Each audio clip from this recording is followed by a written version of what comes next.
Hey everybody, welcome to your weekly video update. I'm Matt DeWolf, and this is for you if you don't have a ton of time, but you still want to make sure that you're connected to what's going on in the car wash industry.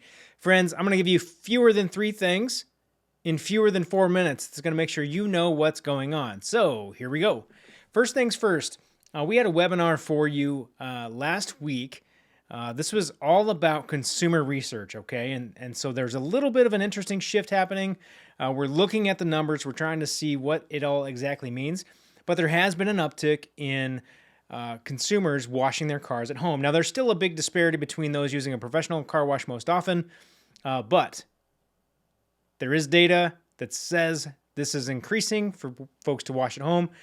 If you want to get some more information about this, go to carwash.org/pulse. We have the latest report there available for purchase for you, or if you're a member, you get a discount at that.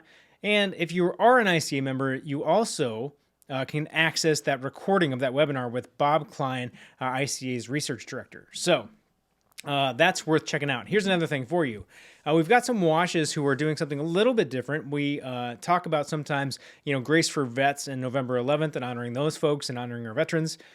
This is Metro Express and Jay's Ultimate Hand Wash honoring first responders. So I think this is really cool. This is on October 28th. They're going to do this. Pretty neat initiative. Maybe a good idea for you. Maybe something you should try in your local community. So that's a good one. Now, here's the last thing for you. I want to talk to you really quickly. It's October. Let's see. Today is Tuesday the 10th.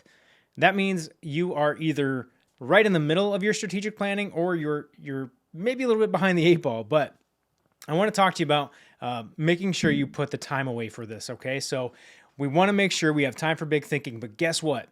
Every day is really busy. Every week's really busy. It seems like there's always something going on that's pulling in our attention. So how can we make sure that we have time to do that big thinking, right? How do we make sure we lift up and we can get out of the day-to-day? Well, I've got 3 P's for you, all right? Number 1, put it on the calendar, all right? Whatever you're using to manage your time, put it on the calendar, block it out, make sure it's there. Number 2, make sure that you protect it, okay? Don't let people schedule over it. Don't let things come in and say, well, I can just put that meeting off until next week. I can just make sure that I think about it next time or tomorrow or later tonight. Protect that time. Put it on the calendar. Protect that time. And number 3 is prioritize it. All right. So this kind of goes with protected, but prioritize that time for you.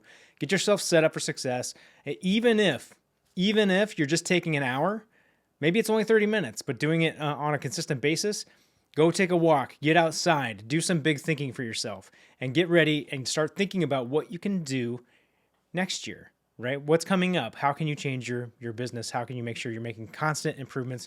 Where do you have room to improve? All right. Friends, that is all I'm going to give you this week because I know you're busy, I'm busy, we're all busy. But guess what? When you're out there, there's really only one thing you've got to do, and that is keep it clean.